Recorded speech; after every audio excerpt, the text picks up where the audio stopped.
Assalamualaikum warahmatullahi wabarakatuh. Izin memperkenalkan diri, nama saya Yulia Raslina dengan IPN 2478265 dari Prodi Teknologi Rekayasa Internet, jurusan Teknologi Informasi. Baik, di sini saya akan melakukan praktikum dan menjelaskan yang ada pada lab 9, yaitu Intro to Napalm. Nah, jadi library Python yang Napalm itu adalah library Python yang berisi sekumpulan fungsi-fungsi yang digunakan dalam melakukan interaksi terhadap perangkat dari berbagai vendor. Nah, tujuannya itu agar kita bisa mengontrol, memantau dan mengambil data perangkat jaringan secara otomatis tanpa perlu mengetik perintah di CLI satu per satu. Nah, alasan kenapa NetMiko tidak cukup, jadi NetMiko ini adalah library Python juga, tapi sifatnya lebih low level, artinya masih berhubungan langsung dengan CLI atau Command Line Interface perangkat. Jadi kita tetap harus tahu perintah spesifik tiap vendor, misalnya seperti show IP interface brief atau show IP interface gitu. Nah, dengan Napalm itu berbeda karena dia bekerja sebagai abstraction layer, yaitu lapisan yang menyamakan cara komunikasi antar berbagai vendor jaringan. Untuk sederhananya itu seperti kalau NetMiko tuh ibaratnya ngetik langsung di perangkatnya, sedangkan kalau Napalm itu dia seperti asisten yang ngerti bahasa semua vendor, jadi kita tinggal pakai satu perintah umum saja. Nah, untuk selanjutnya itu perbandingan Napalm dan NetMiko. Nah, jadi untuk abstraksi itu NetMiko tidak ada abstraksi standar, setiap perintah ditulis dalam CLI yang spesifikasi terhadap jenis perangkatnya, sedangkan Napalm itu memiliki API standar agar mudah dalam mengakses data dan mengolah konfigurasi dalam fungsi yang seragam seperti get interface. Nah, lalu untuk fokusnya, NetMiko ini khusus untuk otomasi pada jaringan sederhana dan skala kecil. Sedangkan Napalm itu dirancang untuk otomatisasi jaringan dengan skala besar. Lalu untuk rollback dan commit itu perubahan yang dilakukan bersifat langsung dan tidak ada fungsi rollback maupun commit. Nah, itu untuk NetMiko. Untuk Napalm itu user dapat membandingkan dan meninjau perusahaan sebelum diterapkan dan dapat melakukan pembatalan jika terjadi kesalahan pada prosesnya tadi. Lalu untuk skala, nah NetMiko ini ideal untuk otomatisasi jaringan yang lebih sederhana atau berbasis perintah CLI secara langsung pada perangkat individual. Sedangkan Napalm itu lebih cocok untuk manajemen dan pemantauan konfigurasi jaringan yang skalanya lebih besar dan membutuhkan konsistensi lintas vendor.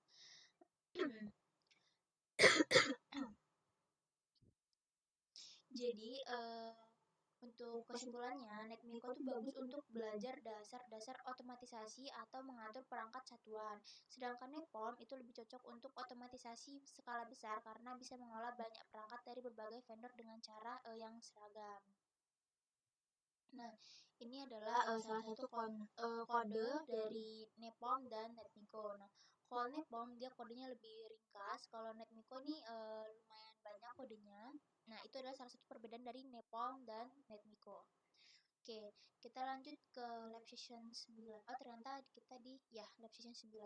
Nah, jadi kita di sini akan menjelaskan fungsi dan arsitektur dasar Napalm, mengonfigurasi lingkungan automation, menyusun inventory perangkat dalam format terstruktur, menggunakan metode Napalm read only, menyimpan hasil audit dan menganalisis hasil pembacaan. Oke, kita ke langkah 1, yaitu persiapan koneksi dan lingkungan. Nah, di sini kita akan membuat susunan topologi seperti digambar di samping. Dan kita akan pastikan setiap device dapat ping dan terkoneksi lewat SSH. Dan kita akan instalasi Napalm mengikuti perintah ini, lalu kita akan membuat file inventory device YAML yang berisi informasi dari seluruh device. Jadi kita hidupkan terlebih dahulu. Nah, ini topologi sudah saya susun.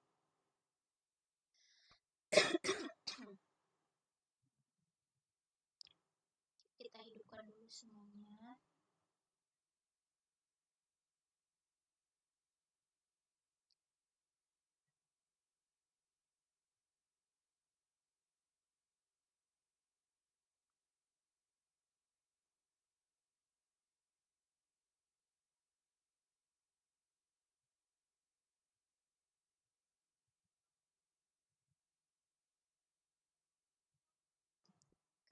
Sabar, kita tunggu sebentar.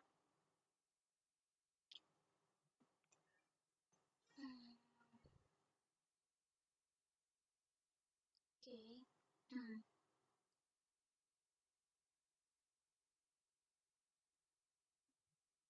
Nah, kita akan coba ping dulu.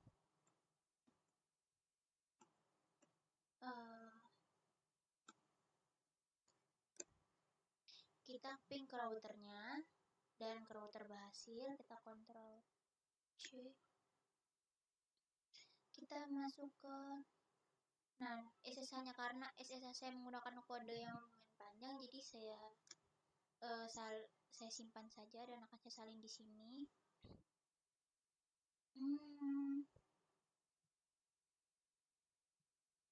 Salah. Kenapa jadi begini? Coba ke kanan. Hah?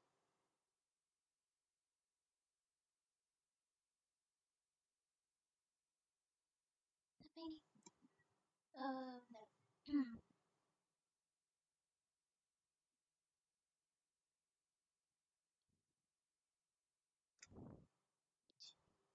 Kenapa?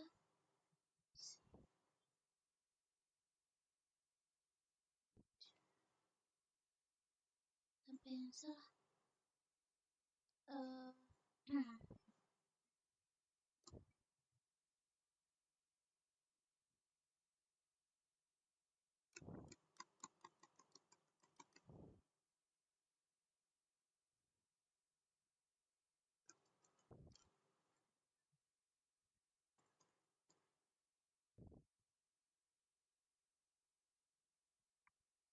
Oh.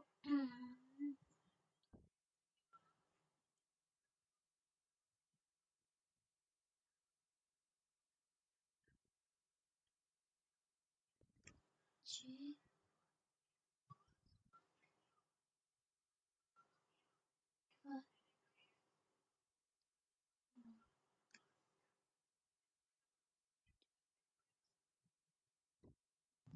Bikin RS spasi. Nah. Oke. Oh, salah. Nah, udah untuk masuk ke SSH R1 nya sudah berhasil. Kita tinggal exit. Ini kita ping.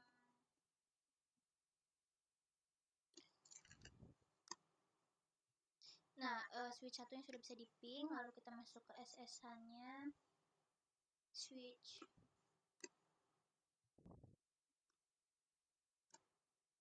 Nah, berhasil. Kita tinggal keluar. Lalu kita ping router 2.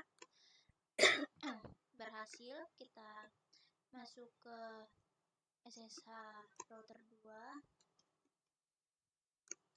Berhasil. Kita exit. Kita ping dulu ke switch. Tadi switch 2 ya, switch 3 sekarang. Oke, berhasil. Kita masuk SSH switch 3. Oke, berhasil. Sekarang switch 4. Ping switch 4. C, masuk SSH switch 4. Kenapa nih?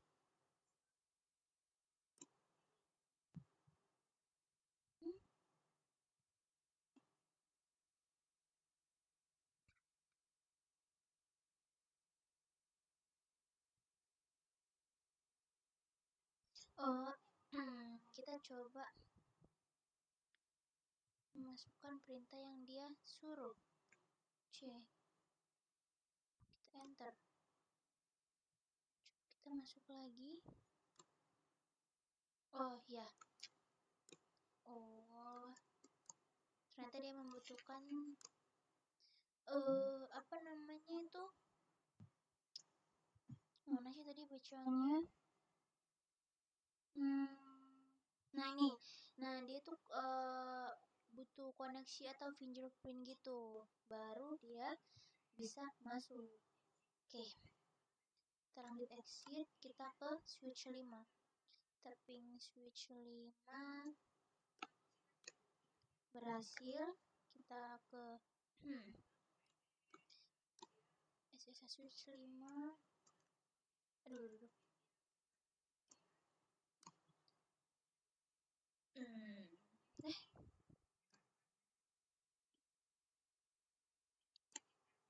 Nah, masuk.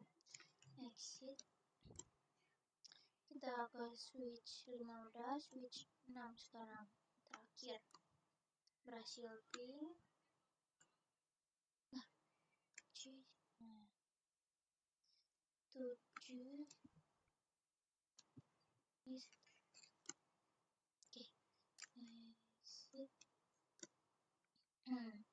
Nah, jadi tujuan topologi sudah sesuai, lalu semua device sudah ping dan terkoneksi SSH-nya. Lalu kita kan instalasi Napalm, yaitu perintah berikut. Nah, karena saya sebelumnya sudah menginstal Napalm ini, nah jadi kita tidak perlu menginstal lagi ya. Jadi kan untuk perintahnya yaitu pip 3 install Napalm sama dengan 5.0. Jadi di sini kita harus memastikan versinya itu seperti ini. Nah, lalu kita membuat file inventory, yaitu device YAML. Nah,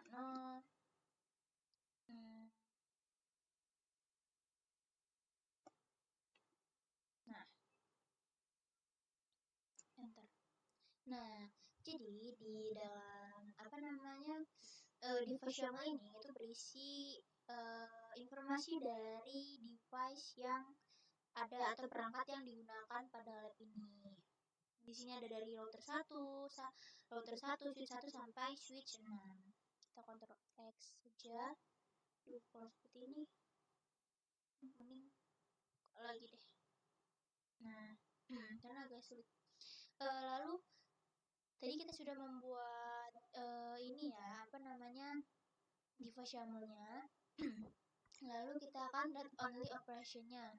Jadi kita akan membuat script Python bernama get funds and config py, yaitu lalu akan loop ke semua device yang tersimpan di YAML, dan kita tuh akan ambil informasi get funds, get interface IP, get config bagian running-nya, dan semua output akan semua output di atas itu akan ke dalam file berbeda, yaitu 4 file di dalam folder output. Nah, kita Ctrl C, enter di sini. Nano get. Nah, ini adalah kode-kode yang saya gunakan. Di sini kita mengimport YAML, yaitu file YAML yang tadi, dan import JSON agar semua hasil outputnya nanti bisa tersusun rapi. Nah, dan Napalm dan get network driver-nya. Lalu kita akan pastikan folder outputnya ada. Jadi kita akan mkdir output, yaitu membuat folder outputnya, dan kita akan baca dari file device YAML tadi, dan kita akan menghubungkan device ke hostname-nya. Lalu kita akan pilih drivernya, misalnya iOS atau apa gitu. Lalu kita akan koneksi SSH-nya dengan count open. Lalu kita akan ambil data dari perangkatnya, dan akan disimpan di file ini, func ini, interface IP, dan running config. Nah, semuanya akan disimpan ke dalam file tadi, file output yang sudah dibuat tadi. Nah, ini kan di dalam output itu kan ada font JSON, lalu ada interface JSON, ada interface IP JSON, dan running config txt-nya. Nah, jadi kodenya sudah dibuat. Kita Ctrl X.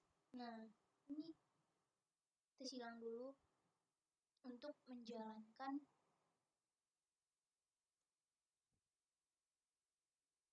filenya. Kita menggunakan kodenya Python 3. Nah, ini untuk menjalankan filenya. Dan kita coba jalankan.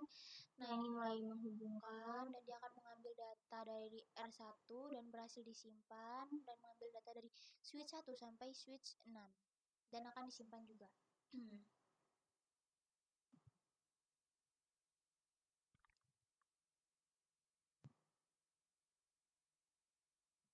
Oke, sudah tersimpan semua ya. Nah, jadi ini sudah selesai dan kita loop semua device tersimpan di YAML dan ambil informasi ini. Nah, kita akan cek di sini, kita ls. Nah, secara otomatis folder output itu sudah ada ya di sini. Jadi kita bisa cd output aja. Nah, di sini kita ls. Nah, di sini ada function di JSON, ada interface JSON, interface IP JSON, dan running config. Sudah sesuai seperti yang diminta tadi. Nah, lalu selanjutnya kita akan buat ringkasan tabel CSV. Nah, jadi kita akan membuat kode dalam Python bernama extract interface py untuk mengekstrak hasil interface dari semua switch ke file interface summary CSV dengan susunan kolomnya seperti device, interface, enable, app, IPv4, traffic lanes. Nah, untuk ini sudah saya buat kodenya. Kita nano dulu. Nano. Nah, jadi di sini kita akan import JSON-nya, akan import CSV, lalu kita akan baca file interface JSON-nya. Lalu jika file berisi beberapa JSON terpisah, ubah menjadi list JSON. Nah, dan jika sudah akan membuat file CSV hasil ringkasannya. Nah, jika data list berupa list,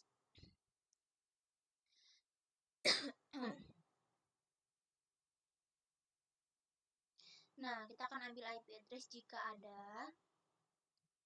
Dan ya, interface summary berhasil dibuat. Kita kontrol X.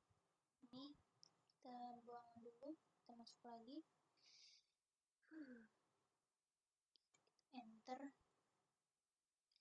Kita jalankan terlebih dahulu. Nah, Python 3. Kurang spasi.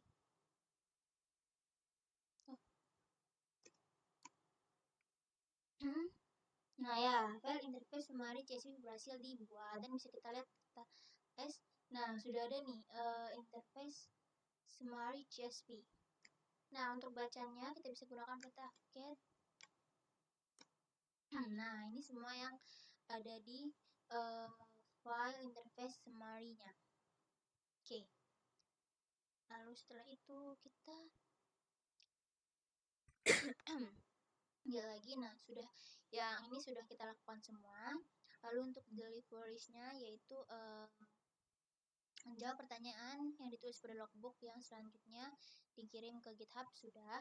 Lalu kita akan membuat video penjelasan menunjukkan bahwa setiap network device berhasil diping sudah, menceritakan kode get funds and config py serta menjalankan program yang menunjukkan hasil outputnya juga sudah tadi.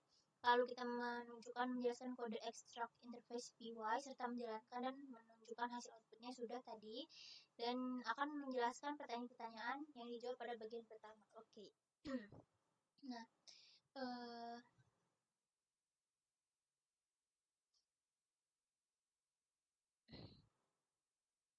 kita akan lanjut ke menjawab pertanyaan yang ada di sini.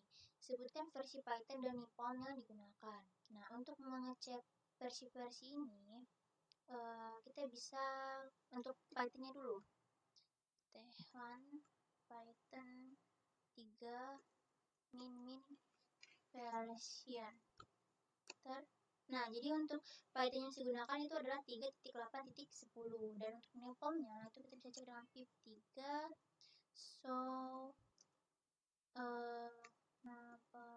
NIPOM Salah.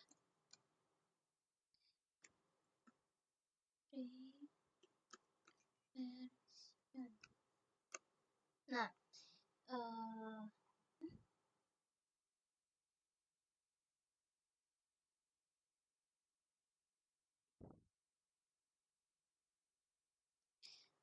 oke, jadi ternyata untuk mengeceknya itu tetap bib 3 Nepom. Mungkin saya tuh sedikit memiliki kesalahan pada garis lurusnya itu.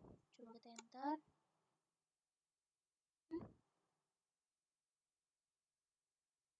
Sih nggak ada.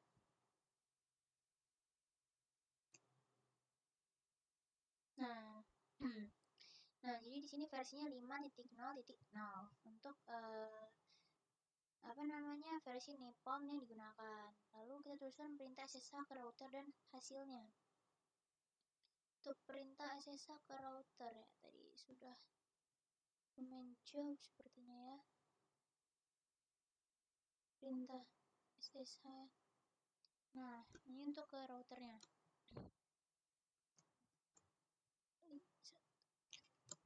Nah, ini adalah perintah untuk masuk ke SSH-nya. Nah, lalu pada inverter terdapat field driver dan secret. Apa fungsinya? Nah, jadi kita exit dulu. Exit di device YAML ya.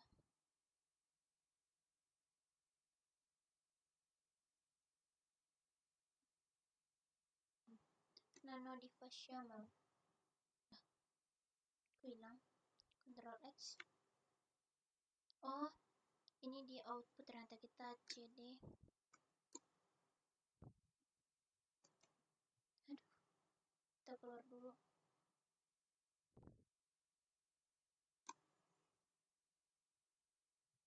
Sudah. Nah, jadi tadi kan dia di sini ada pertanyaan drive dan secret. Nah, jadi untuk drive ini tuh untuk menentukan sistem operasi perangkat yang digunakan. Misalnya seperti iOS untuk Cisco dan iOSP untuk di Pinet Lab. Lalu untuk secretnya itu tuh berisi password enable mode, yaitu sandi untuk masuk ke mode konfigurasi di perangkat jaringannya. Oke, pertanyaan selanjutnya, jalankan get functions pada router 1 dan tuliskan hostname model perangkat uptime-nya. Oke, kita Ctrl X dulu ini. Aduh, susah lagi nih. Harus masuk lagi. Enter. Kita cd output. Enter. Nah, kita ls. Kita ambil font C-nya. C. Kita get. Oh, salah. Kita scroll. Bagian router. S4. Balik lagi. Nah, jadi nih dapat terlihat nih apa namanya nanya tadi kan hostname-nya R1 model apa namanya perangkatnya itu unkenal, terus uptime-nya ini di 5340. Oke, selanjutnya apa perbedaan informasi yang diberikan oleh get interface dan interface IP? Oke. Nah, jadi untuk get interface itu menampilkan semua interface dan status aktif atau tidaknya MAC address, MTU dan speed. Nah, lalu untuk di get interface IP itu hanya menampilkan interface yang punya alamat IP. Jadi yang pertama itu fokus ke status fisik portnya, sedangkan yang kedua itu fokus ke alamat IP di interface-nya. Nah, lalu yang keenam, apa berdasarkan interface Smart CSP, apakah terdapat switch yang memiliki IP di VLAN 99? Apakah ada perangkat IP-nya yang kosong?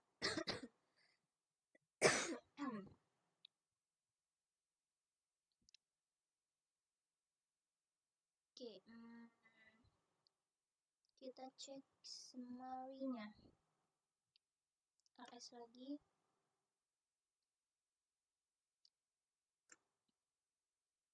Chapter.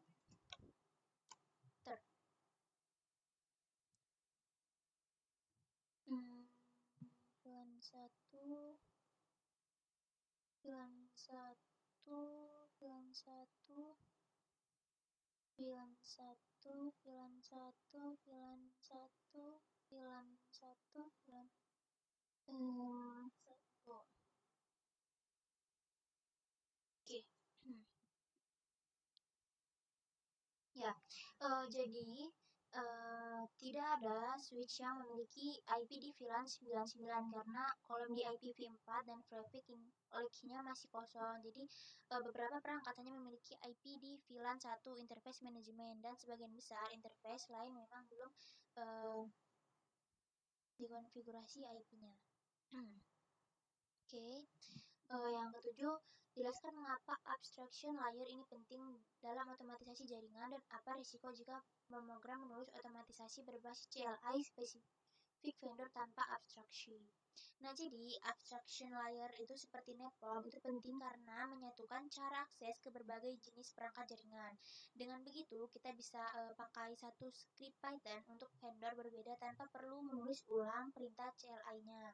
Kalau programmer menulis otomatisasi langsung pakai CLI vendor tertentu, resikonya script sulit digunakan di perangkat lain, lalu perubahan kecil di versi sistem operasi bisa bikin script gagal jalan. Nah, dan jelaskan dua alasan teknisi kenapa structured data JSON Dix lebih sesuai untuk otomatisasi daripada output CLI biasa. Jadi, format JSON itu mudah dipahami oleh pemrogram Python. Nah, bisa langsung diolah tanpa parsing manual. Lalu untuk JSON itu punya struktur data yang konsisten sehingga hasilnya tidak berubah meskipun versi perangkat atau tampilan CLI berbeda. Yang kesembilan, bayangkan skrip dijalankan terjadwal, cron job tiap 1 jam. Informasi apa saja yang bisa otomatis dipantau. Berikan contoh satu pemanfaatan nyata.